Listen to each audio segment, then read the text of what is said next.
Children learn by exploring the world around them. But despite this, there's often very little scope for exploration in most classrooms. Despite the fact that educational theorists have been saying this for more than 100 years, most classrooms have changed very little in that period. I believe that should change, and that's why I wanted to include explore as a keyword in this series.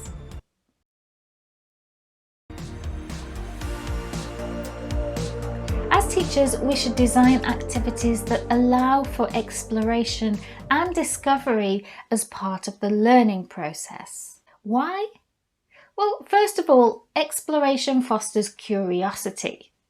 When we explore, we ask questions, we look for answers, and we develop a natural curiosity about the world around us.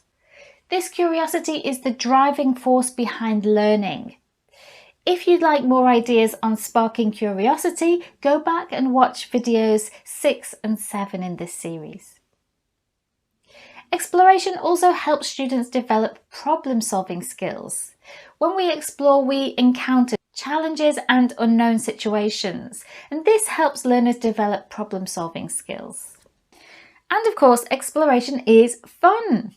When we actively explore, we make learning a more personal experience. We discover things on our own, and that sense of discovery is incredibly powerful.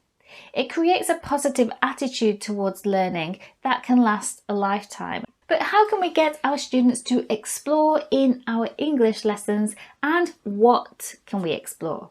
Well, since this series is about fostering learner autonomy, I suggest you let your students choose. However, it's not as simple as just asking them what they want to explore. Such a wide question like that can bring out some impractical and inappropriate ideas in terms of what students are capable of doing, or it can have the opposite effect and mean that students struggle to come up with ideas because such an open task can be overwhelming. In any case, it's likely that you'll already have a topic, the theme that you're planning on starting, for example, the topic of your course book. But try to come up with some ideas of your own. For example, let's say that you're going to be doing a unit on food. You could have students explore how to make a dish, for example, a pizza or a brownie. You could allow them to choose, again giving them a sense of autonomy and control over their learning. Or you could have students explore something a bit more creatively and find out what makes a good sandwich. Whatever the overall task is, it will need breaking down into stages which can be carried out over a series of lessons. You can also encourage students to come up with their own questions. What do they need to find out?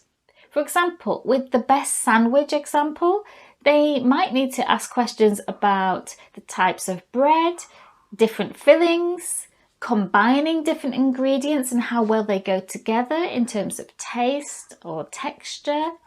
You could also challenge them to make it healthy, and then they'd need to find out about healthy ingredients. To explore this, students will need to do some research. You could bring in articles or videos or recipes, or especially when your learners are more used to working independently, they could source the materials themselves. They could go out and find materials. There might be some experimentation too. So students could conduct a taste test of different ingredients before making choices. They may want to try making their sandwich and testing out how good it tastes, and then perhaps make changes to improve it. This is real exploration.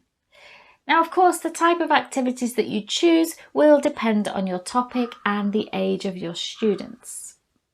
Primary students in particular benefit from hands-on activities, so where possible, try to include construction tasks, crafts and experiments, as well as multimedia resources for the research. So let's see how you can go about introducing exploration step by step. First, have a look at your next unit that you'll be starting soon.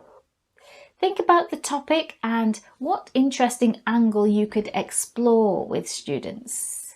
Maybe you could do a quick online search for ideas, or you could also ask ChatGPT. Then introduce the topic with a provocation. If you don't know what I'm talking about, go and watch video 6 in this playlist. Next, invite learners to come up with their own questions about the topic. They sometimes come up with some really interesting questions, especially those that start with the word why. As a class, choose a question to explore together, and then start to think about what students need to know and what they can do to explore this question. Again, you could discuss this as a class and make a plan together. Honestly, when you involve students in the planning, they become much more engaged in the process.